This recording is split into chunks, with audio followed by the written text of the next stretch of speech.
जिस संसद में भारत की संस्कृति को मजबूत करने के लिए कानून बनना चाहिए था, जिस संस्कृत में भारत की परंपरा, भारतीय ज्ञान विज्ञान, भारतीय रीति रिवाज, भारतीय शिक्षा, भारतीय चिकित्सा के प्रचार प्रसार करने के लिए कानून बनना चाहिए था, वहां किस तरीके से भारत को बर्बाद करने के लिए कानून बनाया गया एक के बाद एक। इसको जानना बहुत जरूरी है। क्योंकि यहां के सरकारों ने प्लान्ड वे में भारत की संस्कृति को नष्ट करने के लिए एक के बाद एक कानून बनाए। यह भगवान का आशीर्वाद है कि 2014 में एक सरकार आई जो धीरे धीरे धीरे धीरे चीजों को बदल रही है। नहीं तो एक के बाद एक भारत की चिकित्सा व्यवस्था को बर्बाद करने के लिए नेहरू ने 1954 में कानून बनाया, और कानून बना के जो जिन बीमारियों का इलाज चरक संहिता में लिखा है, सुश्रुत संहिता में लिखा है, माधवकर संहिता में लिखा है, सारंगधर संहिता में लिखा है, भाव प्रकाश संहिता में लिखा है, उन बीमारियों के इलाज को पब्लिसाइज करने पे अपराध बना दिया। इसका मतलब जो आयुर्वेद के डॉक्टर हैं, जो चरक संहिता पढ़ते हैं, भाव प्रकाश संहिता पढ़ते हैं, महर्षि पतंजलि का योग सूत्र पढ़ते हैं, अगर वो पब्लिकली कहें कि हां हम इसका गारंटी के साथ इलाज करते हैं, तो उनको लीगल नोटिस चली जाएगी 1954 के कानून के कारण। पूरी लड़ाई वंदे मातरम पे हुई। 1971 में इंदिरा जी ने कानून बना के वंदे मातरम को सेकंड क्लास तक कर दिया। उस कानून को मैंने चैलेंज किया हुआ है।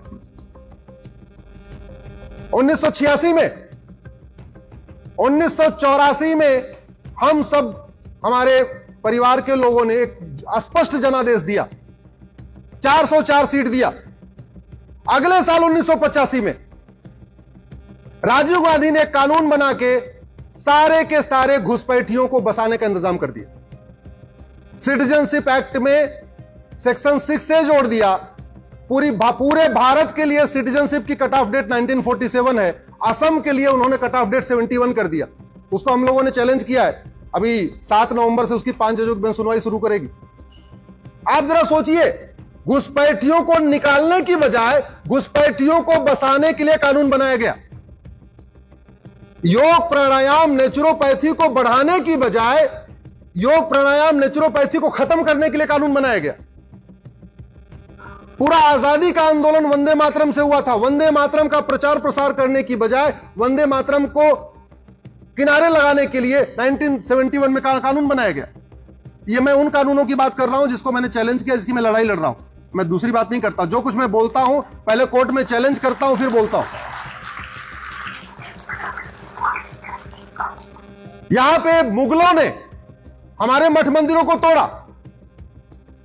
सरकार की ड्यूटी थी उन मठ मंदिरों को रिस्टोर करती, काशी को रिस्टोर करती, मथुरा को रिस्टोर करती, ज्ञानवापी को रिस्टोर करती, अटाला को रिस्टोर करती, धार में भोजशाला को रिस्टोर करती, भद्रकाली को रिस्टोर करती। रिस्टोर करने की बजाय 1991 में नरसिम्हा राव ने एक कानून बना दिया, प्लेस ऑफ वर्शिप एक्ट, और जो कानून कहता है अब आप मठ मंदिरों के लिए कोर्ट भी नहीं जा सकते।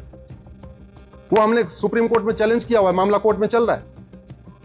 अगले साल 1992 में नरसिम्हा राव ने फिर दूसरा कानून बनाया, हिंदुओं को बांटने के लिए एक माइनॉरिटी कमीशन एक्ट बनाया, और जहां बाकी कानून में हिंदू, जैन, बौद्ध, सिख हिंदू कहलाते हैं, 1992 में जैन, बौद्ध, सिख को माइनॉरिटी बना दिया, जबकि सनातन के पार्ट है। यानी हिंदू मेजॉरिटी हो गया, जैन, बौद्ध, सिख माइनॉरिटी हो गए। जबकि सबकी संस्कृति एक है, सबका कल्चर एक जैसा है। उससे भी पेट नहीं भरा। अगले साल 1995 में फिर एक कानून बनाया, वक्फ एक्ट। इतना खतरनाक कानून है जिंदल साहब, अभी वो कह दे ये गुरुग्राम यूनिवर्सिटी वक्फ की प्रॉपर्टी है, तो उस नोटिस को आप गुड़गांव की कोर्ट में चैलेंज नहीं कर सकते, आपको चंडीगढ़ जाना पड़ेगा। और चलो गुरुग्राम यूनिवर्सिटी वाले तो ठीक है, समझदार हैं, चले जाएंगे, 200 किलोमीटर दूर है, चले जाएंगे। वो झबुआ से आदिवासी भोपाल कैसे जाएगा जो 700 किलोमीटर पड़ता है?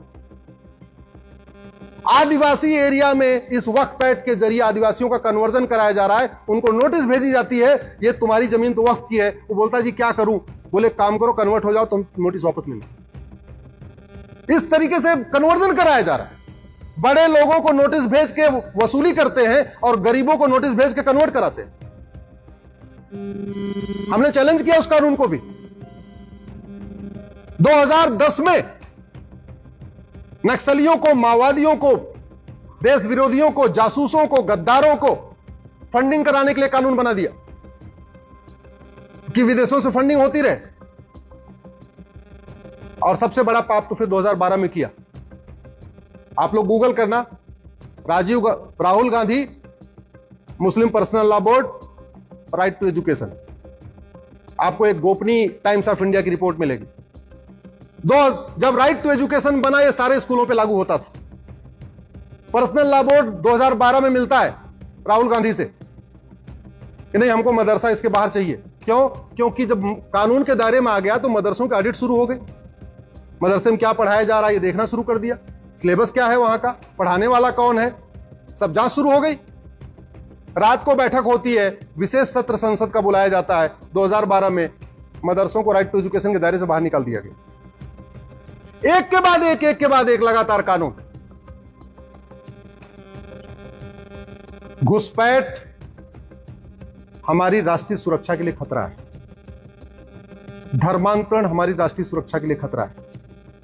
जनसंख्या विस्फोट भी हमारी राष्ट्रीय सुरक्षा के लिए खतरा है।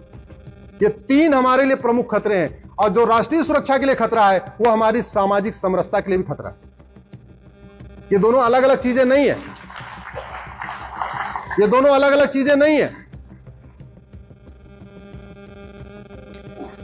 आप ये बताओ, मुगल काल में धर्मांतरण हुआ?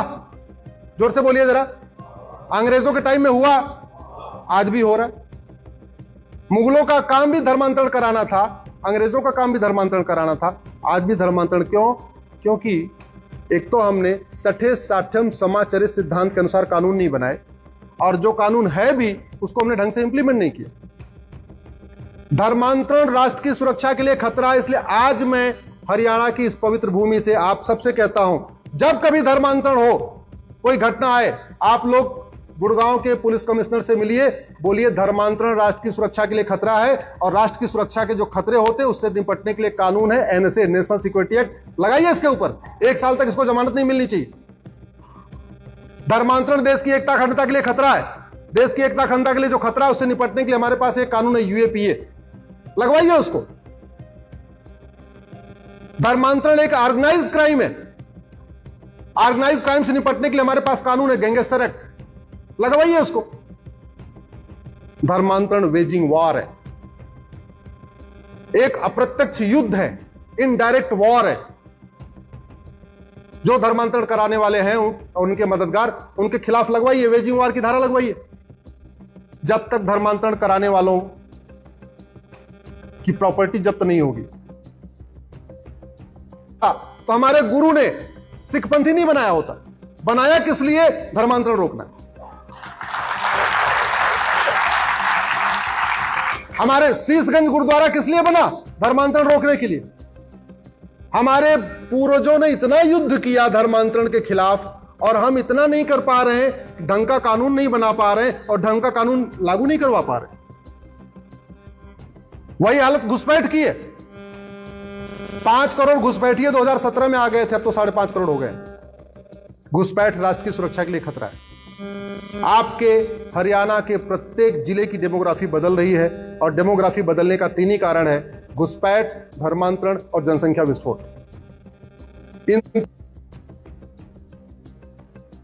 लेकिन बैठे बैठे आंख बंद करके न धर्मांतरण रुकेगा, न घुसपैठ रुकेगी, न जनसंख्या विस्फोट रुकेगी।